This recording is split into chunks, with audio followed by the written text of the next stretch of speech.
आदम और उसकी पत्नी परमेश्वर द्वारा उनके लिए बनाए गए सुंदर बगीचे में बहुत खुश थे।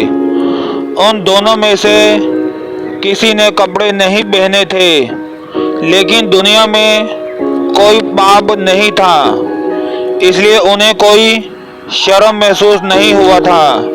वे अक्सर वाटिका में चला करते थे और परमेश्वर के साथ बात करते थे।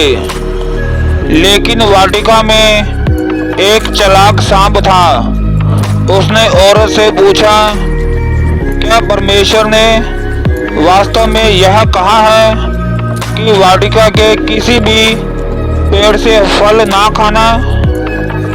औरत ने उत्तर दिया, परमेश्वर ने हमसे कहा है कि अच्छे और बुरे के ज्ञान के पेड़ के फल के सिवाय हम किसी भी पेड़ के फल को खा सकते हैं। परमेश्वर ने कहा, अगर तुम वह फल खाओ या यहाँ तक कि स्पर्श करते हो तो तुम मर जाओगे।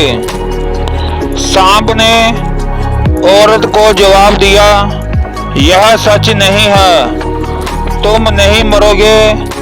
परमेश्वर यह जानता है कि जब तुम उस फल को खाओगे तुम परमेश्वर के तुल्य हो जाओगे, और जैसे अच्छे और बुरे को वह समझता है तुम भी समझने लगोगे।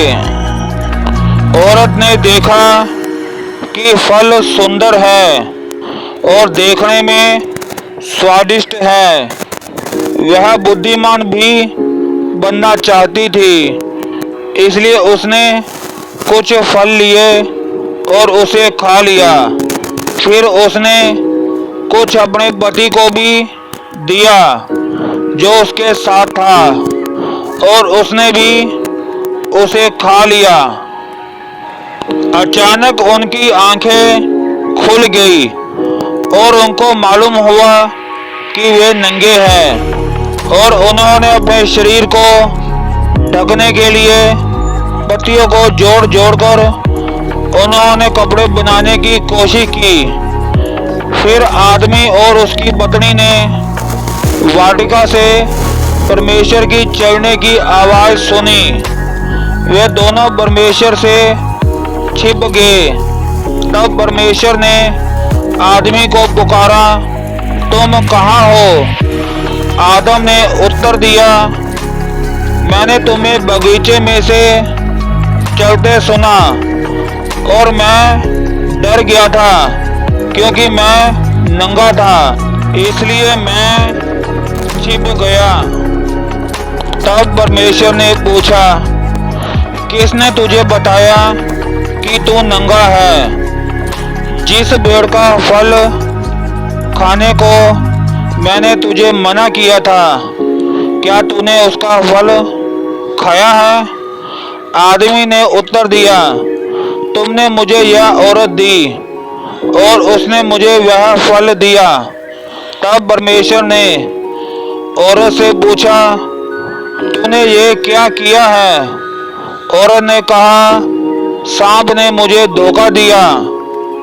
परमेश्वर ने सांप से कहा, तुम शापित हो, तू पेड़ के बल चला करेगा और जीवन भर मिट्टी चाटता रहेगा। तुम और औरत एक दूसरे से नफरत करोगे और तुम्हारी संतान और उसकी संतान भी एक दूसरे से नफरत करेंगे। औरत का वंशज वह तेरे सिर को कुचल डालेगा और तू उसकी एड़ी को डसेगा। फिर परमेश्वर ने औरत से कहा, मैं तुम्हारे प्रसव की पीड़ा को बहुत बढ़ा दूंगा।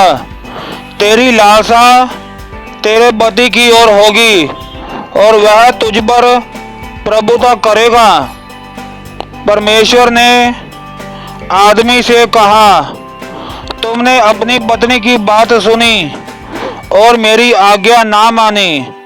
अब भूमि शापित है और तुम्हें उसकी उपज खाने के लिए कड़ी मेहनत करनी होगी, फिर तुम मर जाओगे और तुम्हारा शरीर वापस मिट्टी में मिल जाएगा।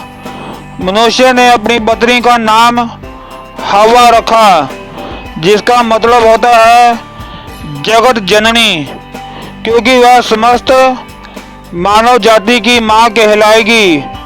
और परमेश्वर ने जानवर की खाल से आदम और हवा को ढका।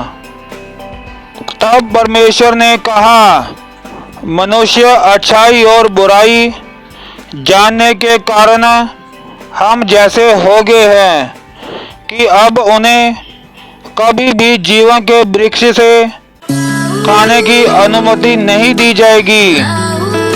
और परमेश्वर ने सुंदर बगीचे से आदम और हवा को बाहर भेज दिया। परमेश्वर जीवन के वृक्ष का फल खाने से किसी को रोकने के लिए उद्यान के द्वार पर शक्तिशाली स्वर्गदूतों को रखा। आमीन।